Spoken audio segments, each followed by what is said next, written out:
মরক্কোর তারকা প্লেয়ার আশরাফ হাকিমি শেষমেশ বাঁচালেন হৃদিক পান্ডিয়াকে। জানেন কি কিভাবে?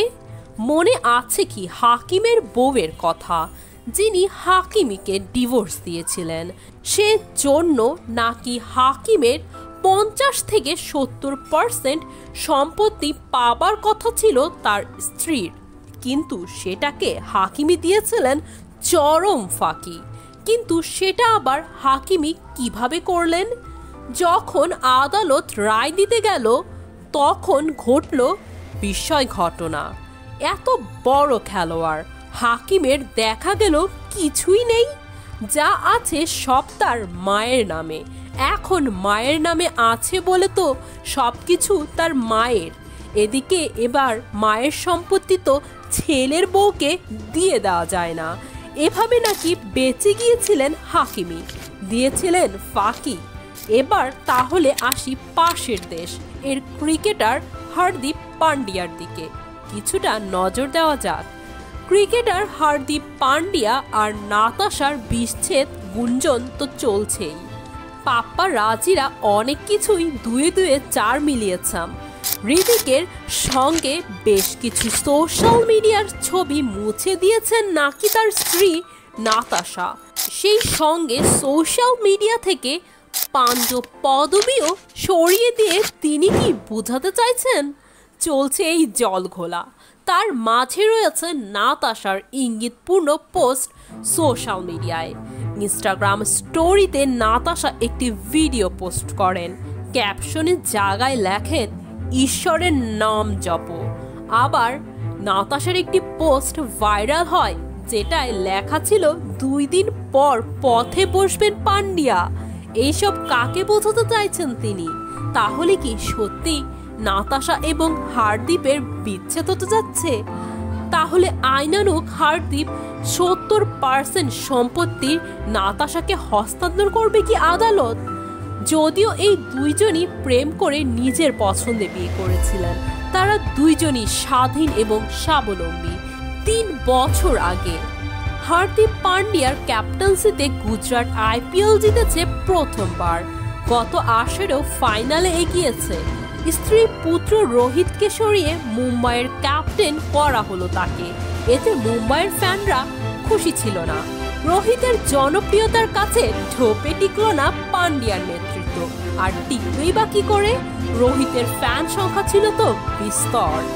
অন্যদিকে রোহিত পান্ডিয়ার এক ভিডিও ভাইরাল, যেখানে রোহিতকে বাউন্ডারিতে পাঠিয়েই যেন বিপদে পড়ে গেলেন পান্ডিয়া। জনতার রোশানল বুঝি একেই বলে। নিয়ে চলে তাকে প্রবল তর্ক বিতর্ক। তার উপর আবার ব্যাট হাতে পাচ্ছিলেন না রান।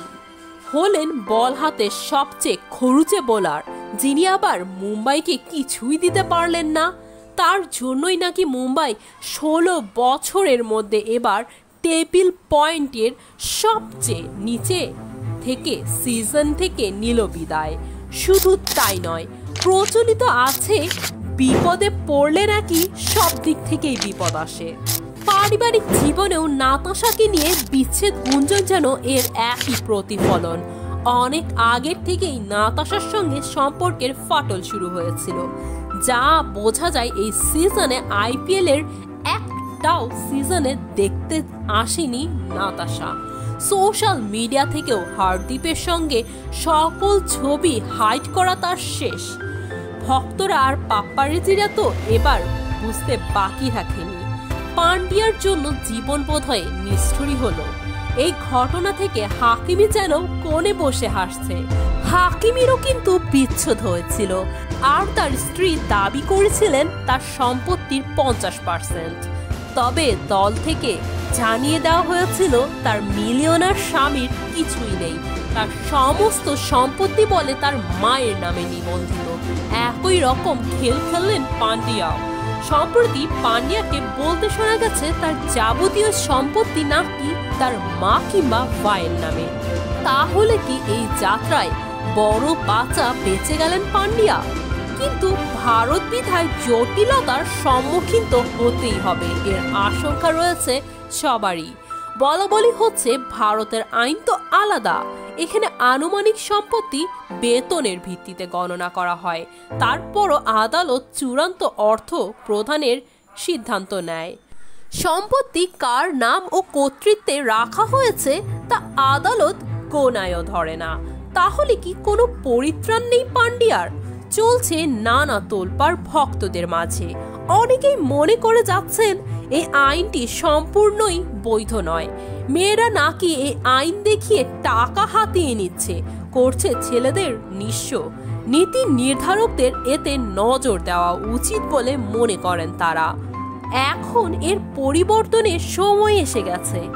আগে যখন মেয়েরা স্বামীর উপর নির্ভরশীল ছিল তখনই আইনটি তাদের আর্থিক নিরাপত্তার জন্যই করা হয়েছিল, কিন্তু এখন বিষয়টি কিন্তু তেমন নেই।